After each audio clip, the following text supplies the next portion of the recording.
4 avions décollent, le 4e disparaît totalement. Et là, plus aucune nouvelle. Juste un message radio qui est répété pendant plusieurs minutes. Et l'équipage dit: on est perdu, on est perdu, on est perdu.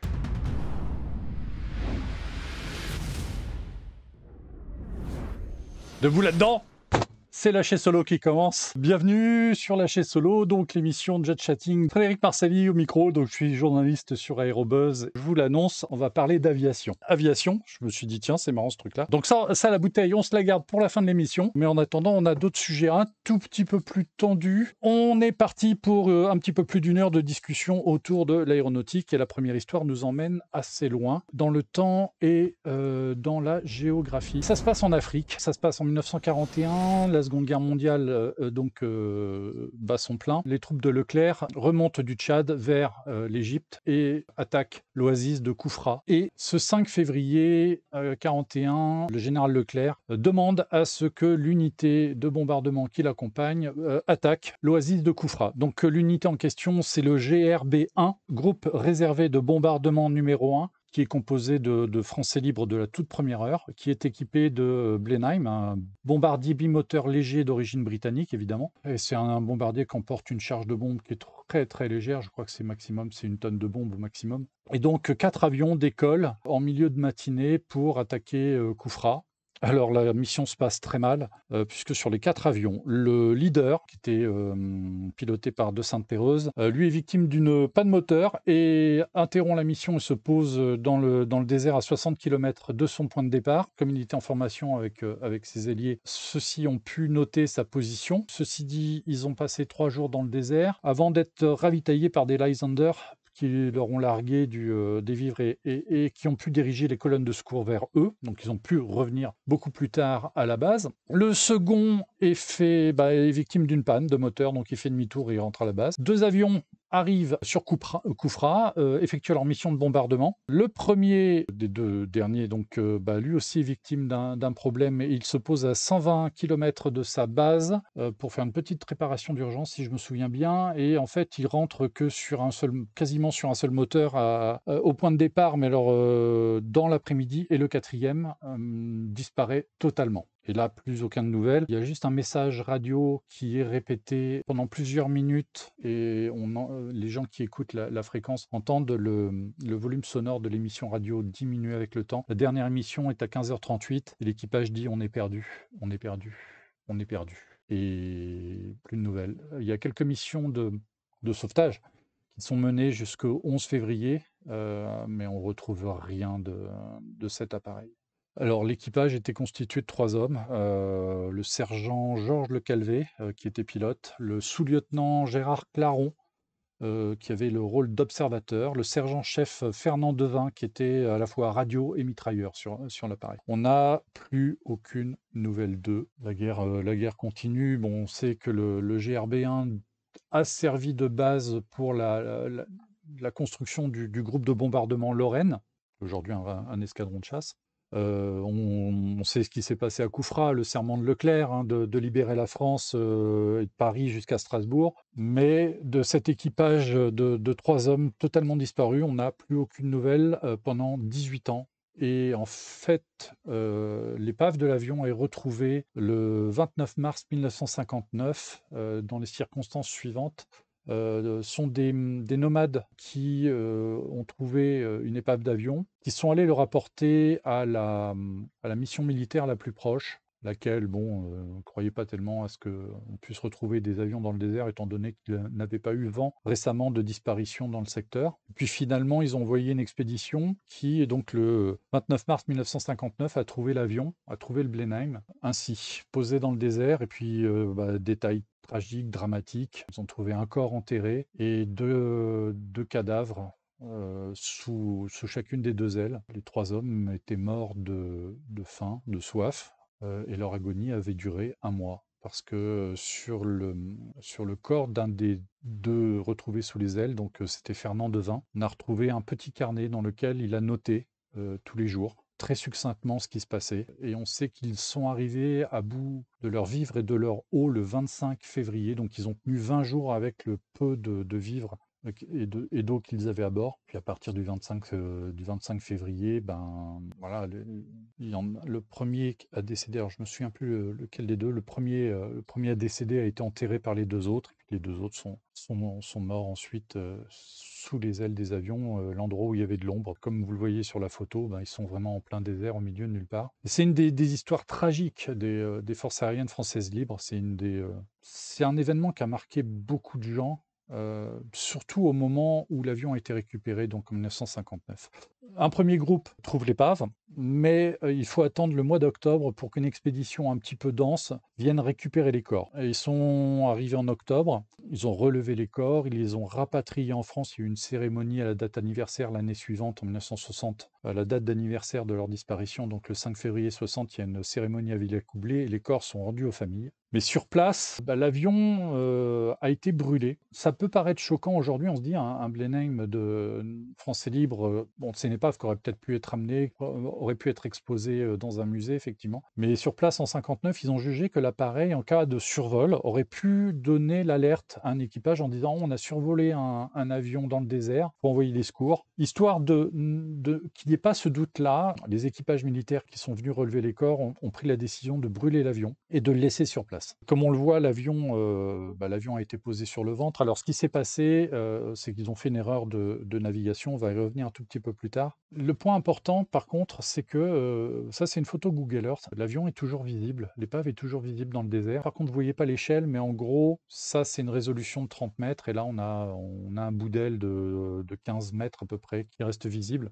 Donc, sur le sable du désert. Ça reste en mausolée, en mémoire de ces trois hommes qui ont mis un mois à mourir au milieu du désert. On imagine le désarroi, l'inquiétude.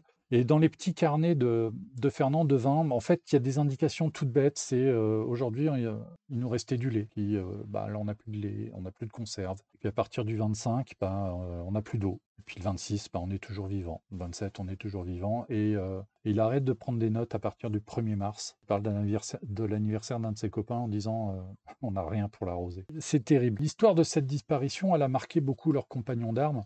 Et surtout leur erreur de navigation. Lorsqu'on a découvert l'épave, leur base est là, et en fait, eux, ils sont posés à 250 km plus à l'est de la trajectoire idéale entre Koufra et, et leur base.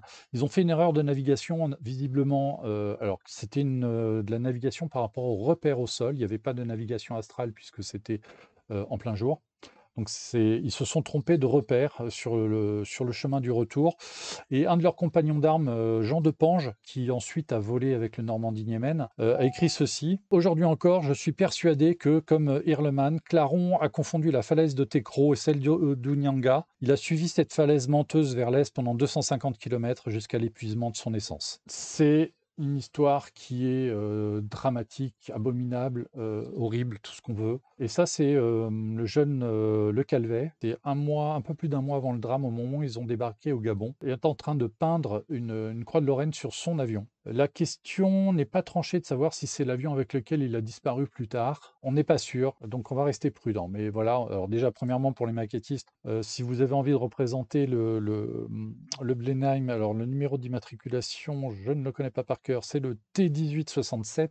Si vous voulez le représenter, ça ne sert à rien de faire une croix de Lorraine au cordeau. C'était fait au pinceau. Et voilà, ce personnage, ce Français libre de la toute première heure, a donc disparu avec un appareil au milieu du désert. Et c'est une histoire tragique, triste, tout ce que vous voulez. C'est une histoire qui marque beaucoup. Et elle marque beaucoup, et elle a marqué à ce point. C'est la raison pour laquelle j'en parle aujourd'hui, c'est que on a appris hier, les aviateurs de l'armée de l'air qui sont donc basés au Tchad, le 4 mars dernier, sont allés sur les lieux du drame, sur l'épave, pour une cérémonie hommage. Et donc les photos ont été communiquées sur les réseaux sociaux par l'état-major hier. Déjà, premièrement, on voit l'épave. Et puis j'ai trouvé le geste absolument sublime d'aller rendre hommage sur place, sur l'épave, à ces aviateurs qui ont fait le sacrifice ultime, et dans des circonstances qu'on sait absolument terribles. Et je vais vous montrer les photos qui ont été prises à cette occasion.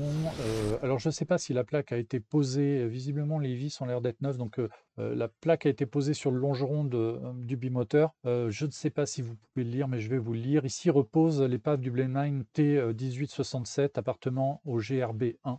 Ayant décollé d'Unyanga, Kébir le 5 février 1941 pour effectuer une mission de bombardement sur Koufra en appui des troupes du colonel Leclerc, l'équipage composé du sous-lieutenant Claron, observateur, du sergent-chef Devin, radio, mitrailleur, et du sergent Lecalvé, pilote, égaré sur le chemin du retour et à court de carburant, est contraint à un atterrissage de fortune en plein désert. L'appareil et les cordes des membres d'équipage, morts d'épuisement, de soif et de faim, ne seront retrouvés que 18 ans plus tard, le 19 mars 1959. Et on a évidemment le symbole du groupe Lorraine et la croix de Lorraine des forces françaises libres.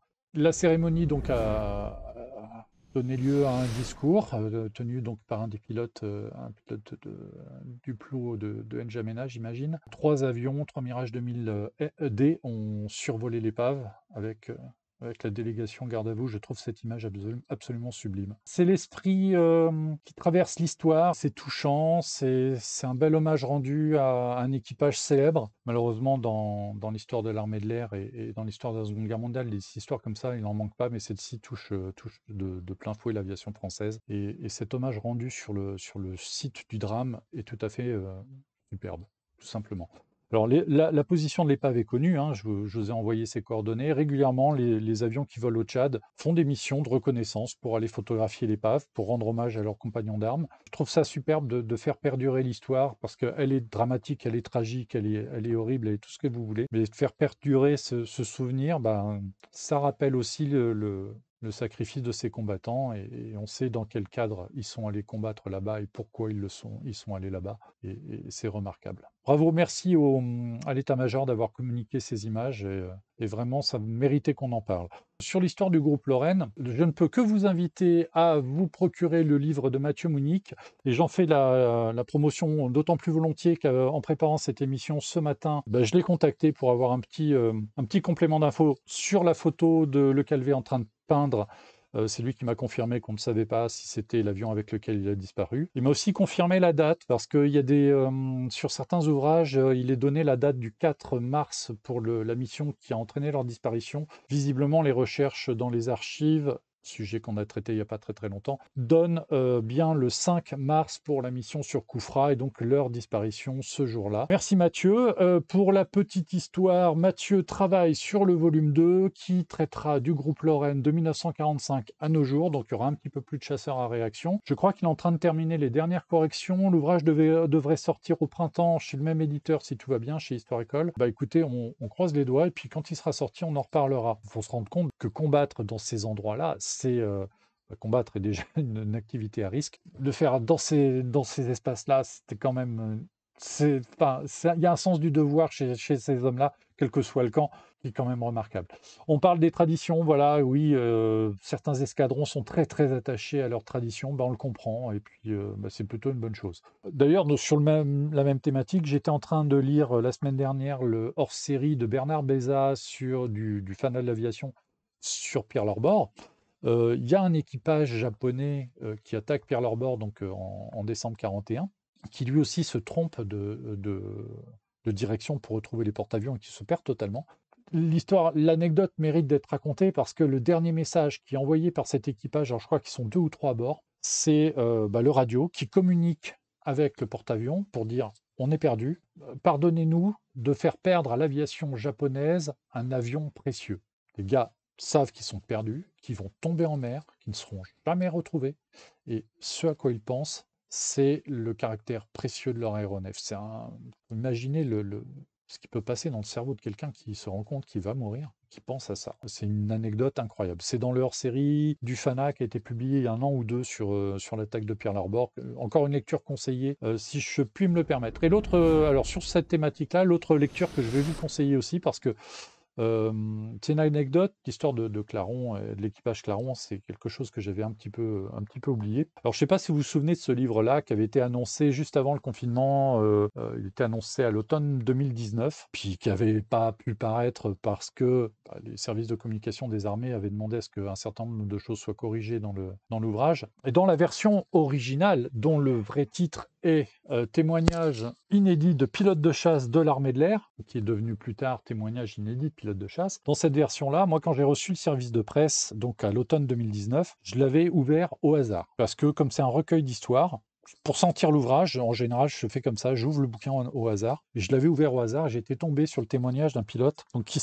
dont le nom de code s'appelle Timber, et qui, au cours d'une de ses affectations à N'Djamena en 2008, alors il était sur Mirage F1, si je me souviens bien, était allé faire un vol de reconnaissance justement sur l'épave du Blenheim. Son texte était très court, une page, mais il y avait tout dedans. Il y avait la difficulté de la mission, et puis les sentiments qu'il avait lui-même ressentis après avoir survolé cet appareil, cette épave, en connaissance de cause, en sachant ce que ses prédécesseurs avaient vécu à cet endroit-là. Et ce texte est très court, mais il est magistral. Et ça donnait bien le ton du livre. Ce livre, c'est un recueil de témoignages de pilotes de chasse contemporains, donc par un de leurs pairs, Benjamin Vinot-Préfontaine, qui est pilote de Mirage F1. Il a été aussi dans la marine si super-étendard. Il a fait un travail de coordination éditoriale avec mon confrère Frédéric Lert chez Nimrod Éditions. Ce livre-là, si vous vous intéressez à la chasse contemporaine, aux pilotes de chasse français, c'est un must. C'est vraiment, c'est comme les livres de Marc Scheffler. C'est des livres à lire absolument pour bien comprendre ce que c'est qu'être pilote de chasse aujourd'hui. Et donc l'affaire de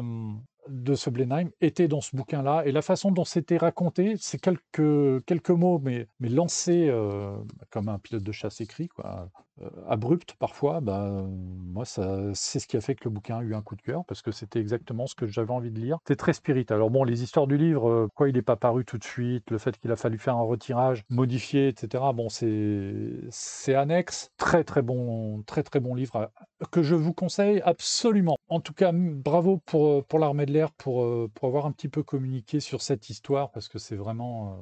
Enfin, moi, ça fait partie des histoires de l'Armée de l'air qui me touchent vraiment. Les autres nouvelles de la semaine qui m'ont intéressé. Donc, on a eu enfin le programme des Red Arrows, la patrouille britannique, pour 2024, et on pourra la voir 2 fois en France. Les Reds seront présents au meeting aérien de Chambly le 25 mai. Ils seront présents avec la PAF et les ambassadeurs de l'armée de l'air, donc Solo Display, le Rafale Solo Display et la 400M. Je n'ai pas le reste du programme, mais il faut savoir que c'est la seule apparition des Red Arrows en France cette saison pour une démonstration. Ils seront visibles sur les plages du débarquement, évidemment, le 6 juin 2024, dans le cadre des commémorations des 80 ans du débarquement. Il y aura plein de choses pour le débarquement. Il y aura beaucoup de choses aéronautiques. On va en reparler. Il y aura, je crois qu'il y a une préparation d'un rassemblement de DC-3 à Caen. Donc ça, je pense que c'est le genre d'événement qui pourrait m'intéresser. Oui, il n'y aura rien du côté d'Angoulême avec les Red Arrows. Chambly, ça fait peut-être un peu loin, parce que c'est quand même du côté de Metz. Ça peut valoir le coup, parce que les démonstrations des Reds, pour moi, les Red Arrows sont, en termes de démonstration, un pouillème plus efficace que la patrouille de France. Je les trouve, pour les dernières démonstrations que j'ai vues, je les ai trouvées beaucoup plus dynamiques et bien mieux rodées. Bon, c'est vrai qu'ils ont un avion qui est très très démonstratif, mais l'Alpha Jet l'est aussi. Je sais pas, cette impression pourquoi les Reds sont... mais ça se joue sur des petits détails, j'arrive pas à les définir, mais moi, les Reds, je me régale. Il y a surtout un truc qui m'avait étonné. Alors, la dernière fois que je les ai vus en démonstration, ça commence à remonter, c'était à Tours en 2015, et la photo que je vous présente à l'écran est une photo qui a été prise ce jour-là. Ils arrivaient d'un meeting, ils sont posés, ils ont pris un petit thé, ils ont fait un pipi, ils ont fait leur démonstration, ils se sont reposés, ils ont pris un thé et puis ils sont repartis. Alors que la patrouille de France, quand elle va sur un meeting, elle fait une répétition ou deux. À Tours d'ailleurs, ils avaient fait des prises d'axe. C'était assez long et assez fastidieux. Les Reds, ils arrivent, ils font leur démo, et c'est rodé, mais c'est incroyable. C'est du papier à musique, la partition, elle est connue absolument, enfin c'est incroyable. Oui, puis alors voilà, du coup, oui, bon, voilà, je vous montre mes photos, parce que celle-là, je suis assez fier de celle-là. Franck, mais dans le genre mieux que la PAF, on n'oublie pas les Breitling qui nous manquent. Alors, ouais, les Reds, je reste quand même plus fan des Reds. Ça, c'est une de mes photos préférées des Red Arrows. Je ne sais pas si vous le voyez, mais là, on a un petit faucon qui ce jour-là chassait entre le taxiway et les spectateurs. Mais alors, pas du tout dérangé par les avions de chasse qui faisaient leur démo juste devant. Vraiment, alors là, stoïque, c'était incroyable, c'était sublime. Et puis, je trouve que la photo, elle rend pas mal. Ouais, sur les meetings aériens, des fois, on fait des photos animalières. À la Ferté-Alais, j'avais fait des photos de lapins, par exemple. On fait souvent des photos d'oiseaux. Au Bourget, je me souviens d'une course-poursuite entre un lapin et un pigeon, un truc comme ça qui nous avait fait beaucoup rire. Enfin, et en fait, si j'aime bien les Red Arrows, c'est aussi parce que j'aime bien le Hawk. Parce que, voilà, cette photo-là, comment dire, j'y tiens beaucoup, parce que le monsieur qui tient une caméra, là, à l'arrière du Hawk, c'est moi. Ça s'est passé en 2007, à l'initiative de mon camarade de jeu jeu Henri-Pierre Groslot, qui est donc l'auteur de cette photo, j'ai été convié à faire une semaine de stage au FRADU, qui était à l'époque une unité de la Fleet Air Arm en Grande-Bretagne, basée à Curragh en Cornouailles. Et ben, j'ai fait 4 vols sur Hawk en place arrière, à filmer les opérations. Ça a été mes seuls vols sur jet, parce que j'ai pas eu l'opportunité, les opportunités sont pas représentées, mais j'en ai pris plein les yeux, plein les mirettes, et j'avoue que le Hawk est un avion absolument délicieux à voler. Il y avait de la place pour les jambes, je te le confirme, j'ai pas eu de problème de place, même sur les côtés, en latéral, c'était pas mal, et puis surtout avec cette grande verrière, même s'il y a le système de fragilisation qui court en haut, on peut arriver à faire des photos sympas et des vidéos, puisque j'ai filmé, parce que les ailes sont relativement en arrière. Alors, le siège est assez surélevé pour bien voir devant. Sur les côtés, la visie est top. Et puis, je suis tombé sur des pilotes mais absolument extraordinaires. Alors là, le pilote qui est à l'avant, c'est un pilote allemand, il s'appelait Harry. Alors, le Fradu était une boîte semi-civile, c'est-à-dire que les avions étaient fournis par la Royal Air Force au profit de la Fleet Air Arm, et les pilotes étaient des contracteurs anciens pilotes militaires, comme SDTS en France, par exemple, hein, mais sauf que là, les avions restaient militaires. Harry était un pilote allemand, il avait volé sur F-104 et sur Tornado Marineflieger en Allemagne. Il s'est malheureusement tué en Pilatus chez un autre contracteur en Allemagne quelques années plus tard. C'était mon tout premier vol sur avion de combat.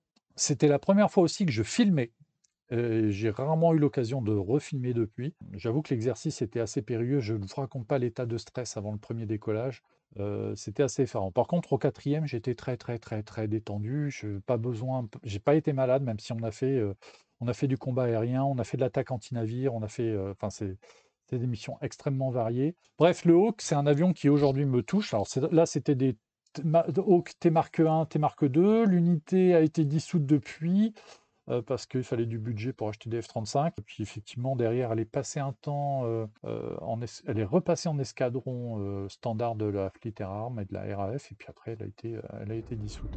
Mais voilà ce que ça donnait en vol avec le Fradu, et ouais, j'ai compris ce que ça voulait dire de voler à basse altitude, vraiment. Parce que là, on est haut par rapport aux missions habituelles. Donc, on avait attaqué un des porte-avions. À l'époque, ils avaient des porte-avions. On les avait attaqués au large de la Cornouaille. En fait, les missions étaient des missions agresseurs au profit de la flotte et des défenses antiaériennes des navires de Sa Majesté. Donc, on organisait des attaques. Alors, façon chasseur-bombardier, tir de roquettes, simulation de tir de bombes. On a aussi fait des interceptions d'avions au profit des contrôleurs d'interception. Et puis, le dernier jour, on a fait une mission voilà, ça c'est un des passages. Voilà, ça j'appelle ça voler bas. Au quatrième jour, une des dernières missions, voilà, c'est celle-ci. On a simulé avec les Hawks les missiles Exocet. C'est-à-dire que là, on est à peu près à 500 nœuds. L'altitude, elle est indécente. Et pour le bateau, on a représenté une menace qui était celle des Exocet. Et autant dire que là, on s'est éclaté. Vraiment. On est arrivé le lundi à l'escadron. Ils nous ont dit bon, bah, on a deux missions par jour. Vous êtes les seuls invités. Les avions partent avec un pilote. Les places sont libres. Vous prenez ce que vous voulez. Vous faites les missions que vous voulez. Et ben, alors moi, j'avais des vues à faire au sol. Donc, j'ai pas fait tous les vols. Mais Henri-Pierre, lui, s'est gavé. Je crois qu'il a volé 9 fois dans la semaine. Donc, il a fait un vol le matin, un vol l'après-midi sur 4 jours. Et le cinquième jour, il a juste fait le vol du matin. Et il a ramené des photos absolument géniales. Et alors ça, c'est la fin de mon premier vol. C'est ce qui me faisait stresser aussi pas mal, c'est qu'on avait prévu que les deux avions, à l'issue de la mission, se rassemblent et qu'on fasse un peu de voltige en patrouille serrée. Alors les images le rendent pas bien, mais ouais, c'était vraiment serré. Je crois que le leader de la manip était un ancien pilote des Red Arrows aussi. Oui, on est tombé sur des pilotes qui maniaient très très bien l'avion. Parmi les pilotes du Fradu à l'époque, il y en avait un qui avait tout juste 9000 heures de vol sur avion de chasse. Il n'avait volé que sur Jaguar et sur Hawk, donc 100% réacteur Adour. Il a terminé sa carrière avec 10 000 heures de vol et 10 000 heures de vol uniquement sur réacteur Adour, zéro panne. Alors, faut juste se rendre compte que là, on vole très très basse altitude au-dessus de la mer. hein, donc on est au large de la Cornouaille, aussi bien en mer d'Irlande qu'entre la Bretagne et la Cornouaille. On vole bas avec un seul réacteur. Le Fradu n'a jamais eu un seul accident de toute son existence, sachant qu'avant de voler sur Hawk, ils ont volé sur Hunter. Ouais, on peut voler très bas, très vite, avec des avions d'entraînement, très démonstratifs. Franchement, ça a été une semaine incroyable avec des pilotes incroyables. Je ne vous raconte pas aussi ce qui s'est passé, ce qui se passait dans les pubs le soir aussi. Ça a été une expérience absolument sublime. Si vous avez un jour l'occasion de voler en avion de combat ou un avion de haute performance, il faut bien se rendre compte de ce que c'est. Parmi les choses que j'ai découvertes moi en faisant ces vols, c'est que léger, c'est quelque chose d'assez incroyable, mais le corps s'habitue très vite. Sur mon premier vol, j'avais prévenu que c'était mon premier vol en jet et puis que j'avais pas fait beaucoup de voltige aérienne dans ma jeunesse. Donc j'avais prévenu le pilote en disant: «Vas-y mollo, je suis là pour amener des images, je suis pas là pour me rendre malade». Donc il avait très bien compris, mais il m'avait testé et puis on avait pris on avait fait des évolutions et on avait pris des facteurs de charge de plus en plus hauts et effectivement quand on arrive à 5-6 G, ouais, ça commence à être vraiment raide. Donc on avait vu que sur le premier vol, 5 G et demi, c'était bien. De fait, on a pu faire de la voltige aérienne relativement cool, sans monter très haut sur les facteurs de charge. Et c'est vrai que la première fois qu'on prend 5G et demi, on le sent et ça pèse vraiment. Sachant qu'en plus, il avait été sympa et il n'avait pas laissé le facteur de charge très longtemps. Après, sur les missions qui sont venues après, dont celle où on a intercepté d'autres avions et on a eu du simulacre de combat aérien, on était monté un petit peu plus haut, je crois que je suis monté à 6,5. Le fait d'avoir fait une montée progressive, je me suis rendu compte que ouais, c'était plus facile, l'entraînement venait. Mais effectivement, ça se fait pas en un seul vol. Monsieur Chauve-souris qui nous dit: j'ai volé avec la patrouille Apache ex-Breitling, mon corps ne s'est pas habitué au G en un vol. Non, effectivement. Par contre, tu aurais revolé le lendemain avec les mêmes facteurs de charge, tu aurais trouvé ça beaucoup plus facile. Henri Pierre, gros lot HPG, disait qu'il photographiait jusqu'à 6G, il me semble. Je te le confirme, je crois qu'il est monté même plus haut. Les rideaux, alors lui, il travaillait avec des EOS 5D. Le rideau supporte les 6G sans trop de problèmes et je sais qu'il a fait des vols avec des très gros facteurs de charge. Waterfall 2023, honnêtement, pour avoir volé avec les Reds et sur AlphaJet, moi, je n'ai pas volé sur AlphaJet, ça me manque. Ce dernier permet de faire plus de choses et les qualités de vol sur AlphaJet sont supérieures dans beaucoup de domaines. C'est pas l'écho que j'ai eu de la part des Anglais qui avaient l'air de dire que l'avion envoyait vraiment en démo. Et l'impression qu'il donne, c'est que c'est une mobilette à démarrer, quoi. L'avion est hyper simple.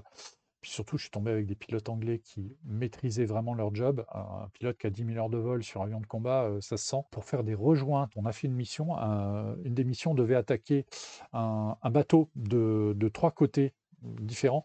On est arrivé à la même seconde, 3 avions étagés. Et les gars faisaient ça. Alors, ils avaient un GPS, un petit GPS Garmin sur la casquette, mais c'est tout ce qu'ils avaient comme système. Le reste, c'était au chrono et au cap. Moi, ils m'ont bluffé. Les mecs m'ont vraiment bluffé. J'ai trouvé des professionnels, des gentlemen. Vraiment, on est tombé sur des pilotes qui avaient du vécu, qui avaient de la bouteille, donc qui avaient de l'expérience, qui n'avaient pas besoin de faire leurs preuves.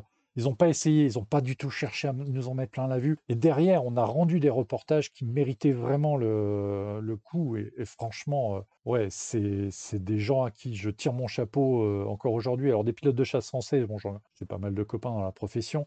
Je ne retrouve pas cette mentalité-là. C'est vraiment très différent. Pour les avions, je sais qu'ils sont assez comparables. Alors, moi, évidemment, ayant volé sur Hawk, j'ai un petit truc avec cet avion que je devrais avoir sur l'Alpha-Jet, puisque n'oublions pas que j'ai été appelé du contingent sur la base de Tours, étudiant aussi en histoire à Tours. Donc les Alpha-Jet, ce sont les avions de l'armée de l'air que j'ai vus le plus souvent. C'est un avion sur lequel j'aurais adoré voler. Je pense qu'aujourd'hui, c'est un peu cuit, à moins de faire un reportage chez des agresseurs. Mais après, je ne sais pas si ma tolérance au G est encore bonne. Ça fait très longtemps que j'ai pas fait de voltige. Mais j'aurais bien aimé pouvoir comparer les deux. Mais en tout cas, la visibilité et en tant que photographe, le fait que les ailes soient vraiment très en arrière sur le Hawk dégage bien la vue sur le devant. Il me semble que en place arrière de l'Alpha-Jet, les ailes sont très vite à côté. Bon, c'est deux plateformes qui ont des histoires proches. L'Alpha-Jet est un bon avion, hein, attention. Je fais partie de ceux qui adorent cet appareil. Moi, je trouve ces lignes magnifiques. Mais voilà, le Hawk, c'est l'avion de combat Et en tout cas, le T1A, j'ai volé sur un T1A, donc c'est un avion qui peut être armé, donc on peut parler d'un avion de combat. C'est un avion que j'apprécie beaucoup et avec lequel j'ai vu faire des choses incroyables. Alors effectivement, les missions du FRADU en TBA avec un seul réacteur, on pourrait se dire avec un Alpha Jet et ses deux Larzac, c'est sans doute plus sûr. Là-dessus, j'en conviens, mais alors parfaitement. Sauf que le FRADU a jamais eu un seul accident sur Séoul. Donc voilà, bon bah oui, ça aurait été un plus, mais c'est pas hyper décisif. En tout cas, je regrette pas. Merci Henri-Pierre de m'avoir invité sur cette manip-là parce que bah, peut-être que je serais passé à côté de quelque chose. Il le sait, et puis bon, il me le rappelle régulièrement quand je l'ai au téléphone. Ça, le Fradus, pour lui, c'est une unité avec laquelle il a beaucoup volé. Et il a fait des reportages absolument magnifiques avec eux. Et puis il y a des histoires, certaines racontables, et il le racontera en temps voulu, d'autres moins. Mais ouais, on est tombé sur des gens qui avaient une mentalité qui était absolument sublime. Rick Close, par exemple, le chef pilote, avait volé sur Lightning, je crois, au début de sa carrière de pilote de chasse. Donc on a des gens qui avaient volé sur des avions assez fantastiques. Bon, voilà. Et donc le film a été commercialisé. Donc ça se passait en 2007. Mon grand regret aujourd'hui, c'est que comme vous voyez, la définition elle est pourrie. On aurait fait la même chose aujourd'hui avec des caméras HD. Mon Dieu, petit regret, énorme regret. Voilà, donc les Red Arrows sont en France à 2 occasions, ne les manquez pas parce que c'est vraiment une belle démonstration. Donc le meeting de Chambly. Sur les plages du débarquement, on risque d'y avoir du monde, je ne sais pas comment ça va se passer, mais c'est intéressant à voir voler. C'est un bel avion, il ne fera qu'un passage à ce moment-là. Alors pour les Reds, comme je le précise dans l'article, ils font tous les meetings en Angleterre, ils seront à Duxford, ils seront à Sywell, ils seront au Tattoo, ils feront un défilé sur Farnborough, mais surtout au mois d'août, ils partent au Canada, ils font une tournée au Canada. Et je sais que les Frecce Tricolori aussi partent aux États-Unis cet été. Ils font États-Unis-Canada. Alors il y aura peut-être des meetings, des grands air shows au Canada où il y aura les deux patrouilles, les Frecce et les Red Arrows, plus la patrouille canadienne. Ça méritera sans doute le coup d'œil. Donc regardez, si vous passez vos vacances au Canada, regardez le programme des meetings aériens pour y avoir de très bonne surprise. Demain, je serai présent en tant que visiteur à Aerocollector. Aerocollector, c'est un salon des collectionneurs d'objets aéronautiques. Donc, il y aura des instruments, on le voit sur l'affiche, des casques, des maquettes, des modèles réduits, des livres. Et moi, j'y vais surtout pour essayer de choper des livres parce que c'est des vrais bouquins, c'est des vrais livres. J'espère faire bonnes occasions, de bonnes occasions à cette occasion Aérocollector. Parce qu'acheter des livres aéronautiques aujourd'hui en France et à Paris, c'est devenu compliqué puisque, bah écoutez, on n'en a pas parlé sur Aérobuzz. J'avais fait au mois d'avril, donc il y a un petit peu moins d'un an, un édito pour expliquer que la maison du livre aviation, boulevard Malesherbes à Paris, la principale librairie aéronautique parisienne était à vendre. Le problème, c'est qu'elle était à vendre sans doute trop cher ou dans une situation économique trop difficile. Et la boutique a fermé ses portes au mois de septembre. Elle a été, donc ça a été liquidé, hein, voilà. Et j'y suis repassé il y a 10 jours pour voir où ça en était. Et le magasin était vidé totalement. Bon, il restait quelques bricoles à l'intérieur, je ne sais pas pourquoi, parce que c'était peut-être des trucs invendables, je sais, ou en dépôt.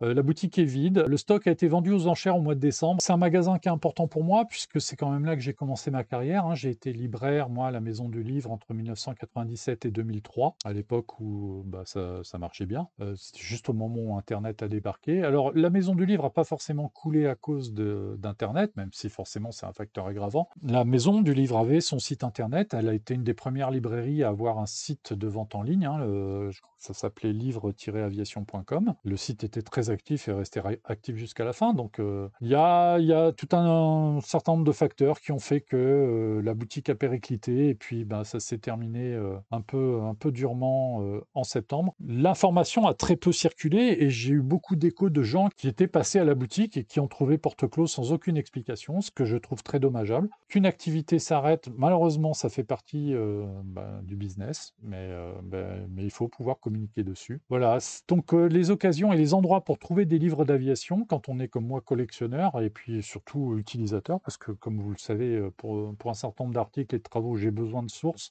et je trouve beaucoup d'informations dans des livres, et puis j'aime l'objet, j'aime le papier, ça fait partie de mon ADN, j'ai toujours été entouré de bouquins, il n'y a pas de raison que ça s'arrête. Les endroits à Paris où pour trouver des livres d'aviation, surtout étrangers, il n'y a quasiment plus aucun endroit. Alors il y a une boutique du Pilote dans le 15e arrondissement, il y a la boutique du Musée de l'Air, il y a une boutique à Toussus-le-Noble, mais c'est tout, il n'y a plus rien. Donc ce salon qui a lieu une fois par an, dont l'entrée est payante, L'entrée est à 10 euros. Alors, on paye 10 euros pour aller dépenser son argent. Je trouve le concept un petit peu étrange, mais j'imagine que louer une salle dans Paris, c'est pas gratuit non plus, et que si on veut avoir des exposants diversifiés, il faut pas proposer des stands trop chers. Il y a un équilibre, on verra. Voilà, à l'intérieur de la maison du livre, bah tiens, il y a le bouquin de Mathieu. Quand la dernière fois que j'y suis passé avec la fameuse échelle dont je suis tombé 2 fois. Moi, j'ai connu les casiers remplis à déborder, hein, jusqu'en haut. Là, on sentait que bon, il fallait un petit peu restreindre les stocks. Mais moi, j'ai connu la boutique pleine, pleine, pleine. Alors, bon, voilà, ça fait partie de ma vie. Le fait que ce soit fermé me chagrine. Le fait que j'ai pas pu reprendre la boutique aussi, parce que bah, j'y avais pensé. On me l'a proposé à plusieurs reprises, me chagrine aussi. Mais la situation économique de la boutique fait que au moment où ça m'a été proposé, c'était mort. Un magasin comme ça, les gens, ils passaient pas. Bah, de mon temps, ils achetaient les livres qu'en boutique parce qu'il n'y avait pas encore Amazon. Mais à partir du moment où Amazon et tous ces sites de vente sont arrivés, la raison pour laquelle les gens venaient à la boutique, c'est qu'il fallait que ce soit un rendez-vous. Et ça, c'est parfois pas facile à gérer. J'hésite à écrire mes mémoires de libraire pour expliquer comment ça se passait en vrai, parce que c'est pas toujours des souvenirs faciles. Alors, il y a eu des souvenirs grandioses, hein, il y a eu des moments, mais j'ai rencontré des gens exceptionnels. Bah, Herbert Léonard, le chanteur, venait acheter sa doc à Hérault, je le voyais régulièrement. Quelqu'un d'absolument adorable, sympathique comme tout. Oui, on faisait du chiffre d'affaires, on vendait des livres, mais surtout on rencontrait des gens. Je pense qu'à un moment où Internet est arrivé, il fallait faire perdurer la maison du livre comme lieu de rencontre et occasionnellement en profiter pour vendre des livres. C'est un beau gâchis tout ça. Et c'est triste pour le pauvre libraire, pour Olivier Gosse qui a été le dernier à tenir la boutique, d'avoir dû fermer. C'est terrible. Les librairies aéronautiques souffrent. Moi, j'aime bien feuilleter un bouquin avant de l'acheter. Vraiment, ça fait partie de ma démarche. J'achète beaucoup de livres, mais moi, j'ai du mal à acheter un livre que sur la 4e de couve. Il faut que je la feuillette. Je sente le papier, que je regarde les photos. Et puis, dans une librairie, je viens pour un bouquin, je repars avec un autre. Je repars avec 2 autres. Je repars avec 3 autres. Ça m'est arrivé de repartir avec des sacs pleins et croyez-moi, des fois, je m'en suis fait mal au bras de ramener des tonnes de bouquins à la maison en métro. J'aime bien acheter d'occasion aussi, j'aime bien fouiner, j'aime bien chiner. Bon, j'aime les livres et moi, les librairies, j'aime bien. Et moi, j'aime bien discuter avec un libraire qui a lu les livres. Et moi, ce que j'aimais, c'est que quand un client rentrait dans la boutique, bonjour monsieur, je le connaissais son nom et je lui dis: «Ah, j'ai reçu un truc qui va vous intéresser». Ben, 9 chances sur 10 que je lui vende, parce que je savais que c'était pour lui. Quand on en est à ce stade-là avec ses clients, bah, le métier devient très agréable quand même. Juste pour rajouter mon grain de sel, le prix des livres est réglementé, aucun avantage à acheter sur Amazon donc pour passer commande directement à la librairie du coin. Alors, c'est très vrai, le prix du livre est réglementé en France parce que c'est l'éditeur qui fixe le livre et la loi Lang de 1981 autorise les librairies à avoir un delta de 5% pour faire une remise au bon client, mais c'est tout. Sauf qu'à la maison du livre, on était importateur de nos livres, donc on fixait le prix des livres selon notre marché à nous, ce qui nous permettait de faire de la marge. Pour des livres français, acheter sur Amazon, c'est un non-sens total. Effectivement, il faut aller en librairie, vous allez voir votre libraire en bas de chez vous, on lui dit tel éditeur, il est distribué par tel gros éditeur, commandez-le moi et normalement il doit pouvoir le faire. Au pire, il vous répercute les frais de port. Certains éditeurs parisiens, par exemple, vous avez un système de coursier qui fait que les prix des livres et le prix du port est très très très léger. Donc oui, allez voir les librairies, posez-leur la question pour des livres français. Par contre, pour ce qui est des livres d'import, si vous voulez du Schiffer, si vous voulez du Crécy, enfin du Grove Street, enfin des éditeurs très spécialisés, là malheureusement Amazon, compliqué. Alors éventuellement, commandez-le direct à l'éditeur, puisque là dans ces cas-là, l'éditeur va faire un maximum de marge, et pour sa situation économique, c'est mieux. Donc oui, commandez vraiment auprès des libraires dans un premier temps et auprès des éditeurs dans un second, si vous voulez soutenir le marché, parce qu'aujourd'hui, moi j'ai connu des livres d'aviation qui étaient tirés à 2000, 3000 exemplaires. Aujourd'hui, un livre d'aviation, quand il est tiré à plus de 700 exemplaires, c'est déjà une bonne vente. Donc déjà, le marché est restreint. Là, le nombre de livres ne baisse pas. J'ai l'impression qu'il y a toujours une très grande diversité d'ouvrages. Par contre, les tirages sont plus réduits. On va terminer l'émission là-dessus. Sur les histoires de livres d'aviation, sur ma carrière de libraire, ça, je suis prêt à en revenir dessus si ça intéresse du monde. J'ai beaucoup d'anecdotes et il faudrait que je mette ça au clair un jour. Mais voilà. Bon, on va faire une petite séquence. L'abus d'alcool est dangereux pour la santé. Deuxième avertissement, cette cascade est réalisée par un professionnel, ne la reproduisez pas chez vous. Donc, la petite histoire, elle est toute bête. Je fais mes courses, je vais le dire, au supermarché du coin. Et dans un rayon, je vois un truc, je vois un mot, aviation. Mais qu'est-ce que c'est c'est que ça, aviation. Et puis surtout, je vois que c'est à base de boutons de violette. Or, parmi les collaborateurs de l'aérobibliothèque dont je m'occupe, on a un de mes principaux collaborateurs s'appelle Jean-Noël Violette, et dès qu'il voit un truc à base de violette, il poste. Donc j'ai pris en photo l'étiquette, je lui envoie en lui disant: tu connais ça, toi qui es en plus un passionné d'aviation, c'est à base de violette. Il dit non, je connais pas. Et puis bon, bah voilà, puis finalement dans la semaine, en discutant avec les gens d'Aérobus, je me suis dit, bah écoutez, on va faire un truc, on va y goûter. Alors, oui, c'est à base d'alcool, donc c'est un cocktail de chez Punch Club. La bouteille de 500 ml m'a coûté 19,90 €, c'est 19,1%. En fait, c'est quelque chose qui existe. Quand vous êtes dans un bar à cocktail, vous pouvez demander un aviation. C'est un cocktail qui est né au XXe siècle, au début du XXe siècle, je crois vers 1905-1906, au Wallick Hotel de New York, par un barman qui s'appelait Hugo Henslin. Il y avait du gin, il y a du marasquine et du jus de citron, et la couleur est donnée par de la crème de violette. Alors, à une époque, la crème de violette n'a plus été produite. La crème de violette a été remplacée par du triple sec. Mais la production de crème de violette est reprise. Donc aujourd'hui, le cocktail Aviation a retrouvé sa couleur bleue. On le trouve aussi commercialisé sous le nom de Blue Moon. Donc si vous commandez un Blue Moon dans un bar à cocktail, eh bien, vous aurez ça. Et vous pouvez aussi demander donc un Aviation. Alors le nom a été donné parce qu'en 1905-1906, l'aviation était un peu à la mode. C'était un truc qu'on sentait qu'elle allait être réservé vraiment aux riches.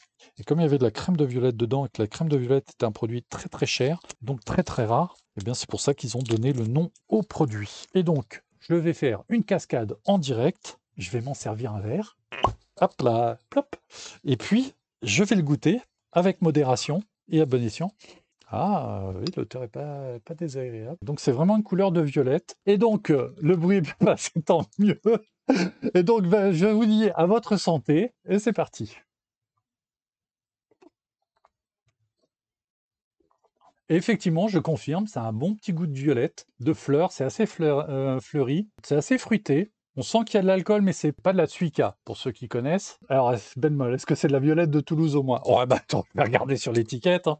Alors, recette, gin bio punch, club infusé avec des boutons de violette, maraschino, luxardo. Il n'est pas précisé l'origine des violettes, c'est bien dommage, effectivement, des violettes toulousaines. Mais si tu es dans un bar à Toulouse, tu peux demander un aviation, et j'espère que le barman aura de la crème de violette locale. Parce que tout le reste, je pense qu'il peut le trouver. Et pourquoi pas local. Alors, on va voir si ça se marie bien avec un deuxième truc, parce que cette semaine, je suis allé à une conférence de presse très intéressante sur la compagnie aérienne Finnair qui fête son centenaire. Et donc, on est allé à la conférence de presse et je suis reparti avec des petits macarons. Alors, je ne sais pas si vous le voyez bien à l'écran. Le macaron, il est siglé Finnair.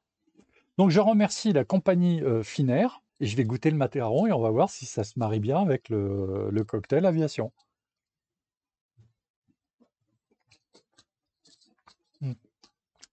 À la vôtre? Eh ben, je dirais que ça se marie très bien. Voilà, donc ça s'appelle terminer une émission sur une note fleurie, si je puis me permettre. Voilà, bah, si vous trouvez du cocktail Aviation, ou si dans un bar, vous avez envie de vous faire servir quelque chose d'un petit peu plus original, bah, j'avoue que oui, c'est plutôt une bonne idée comme digestif, ou peut-être comme apéro, je sais pas, je le verrai plus en digestif, moi. Bah, pour ceux qui passeront à la maison, bah, la bouteille, je vais pas la siffler ce soir tout seul, parce que ce serait quand même dramatique. Comme je l'ai précisé sur les panneaux, l'abus d'alcool nuit à la santé, donc buvez avec modération. Là, j'aurais bu quelques centilitres, donc tout va bien. Dans les préconisations qui sont marquées sur la bouteille, il est indiqué de mettre des zestes d'orange.